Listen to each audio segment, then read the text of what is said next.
আমি ভগবানের নাম করলে কি আমি আরো লম্বা হব? এই প্রসারণটা কি, মানে সংকোচনটা কি? তাহলে জ্ঞান কমা দিয়ে অনুভূতি এবং জ্ঞান, তাহলে জ্ঞানটাই অনুভূতি আসলে। তার যেটা বললেন যে সমস্ত শাস্ত্রকে মন্থন করে তার নির্যাসটুকু সত্যানুসরণে দিলাম।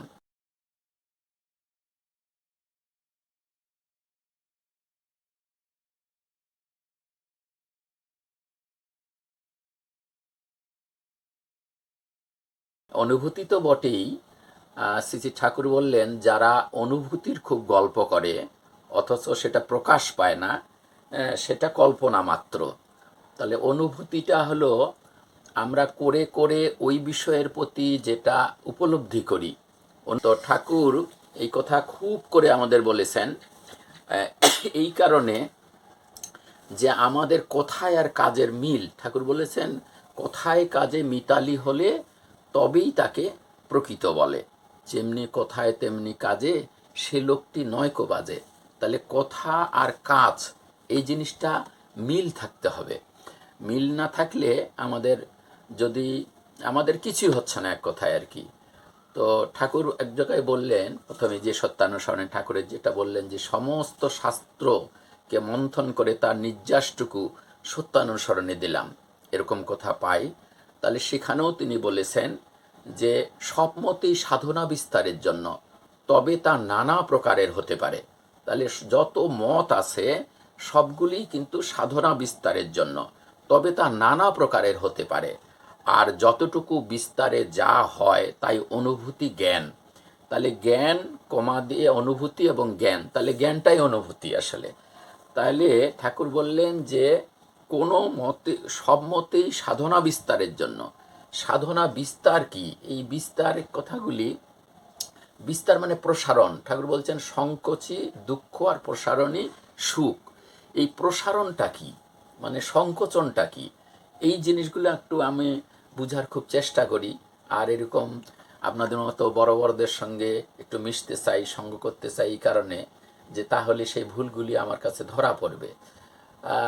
প্রসারণ কি, সংকোচন কি? আমরা যদি ভগবানের নাম করি তাহলে আমরা প্রসারণ হই, যদি প্রকৃত করি তার আশীর্বাদে।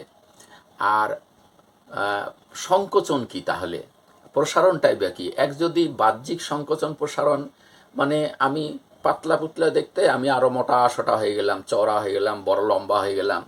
তাইলে আমি ভগবানের নাম করলে কি আমি আরও লম্বা হব, আরও চওড়া হব, আরও চোখগুলো বড় বড় হবে, নাকটা বড় হবে, এরকম? এটা প্রসারণ নাকি? আবার সংকোচ সংকোচ মানে কি সংকুচিত হয়ে চিকন হয়ে যাব? এরকম তো কিছু দেখি না ঘটনা। যেমন যারা ঠাকুরের কাছে বসে থাকতেন, ঠাকুরের সময় ছিলেন, তারা কি অনেক বড় বড় প্রসারণ হয়ে গেছে? এই ঘটনাটা আমার মনে হয় হৃদয়ের প্রসারণ, আমাদের মনের প্রসারণ। আবার মনের প্রসারণ যে হচ্ছে তারও প্রমাণ হলো যে আমার যেটা ব্যক্তিগত অনুভূতি, যে বেশি মানুষকে আমি অন্তরে স্থান দিতে পাচ্ছি, অর্থাৎ বেশি মানুষের হৃদয়ের মধ্যে আমি প্রসারণ হচ্ছি। মানে আমাকে যে লোকটা আজকে ভালোবাসতেছিল না, আমার ব্যবহারে, আমার আচরণে, আমার কথাবার্তায় কালকেও সে আমার গুণগান গাচ্ছে, বা তার হৃদয়ে আমি জায়গা করে নিয়েছি। তার হৃদয়ে যে আমি জায়গা করে নিয়েছি তার প্রমাণটা হলো যে তিনি আমার গুণগান গাচ্ছেন, আমার কথা বলতেছেন, বা সে কোনো এক জায়গায় কোনো কিছু করতে গেলে আমার ওই জীবনের ঘটনা যখন তার মনে পড়তেছে তখন বলছে যে এরকম একটা ঘটনা দেখছিলাম পীযূষবাবুর কাছে। যেমন আমরা মহাপুরুষদের বিশেষ করে আমরা কথাবার্তা যখন আমরা বলি তখনই আমাদের হয়তো মনে পড়ে যায় ঠাকুরের কথা বলেছেন, হ্যাঁ ঠাকুর এরকম করতেন, বা ঠাকুরের ভক্ত অনন্ত মহারাজ এরকম একটা ঘটনা ঘটছিল, অনন্ত মহারাজের এইভাবে পঞ্চানন সরকার একটা ঘটনা ঘটছিল।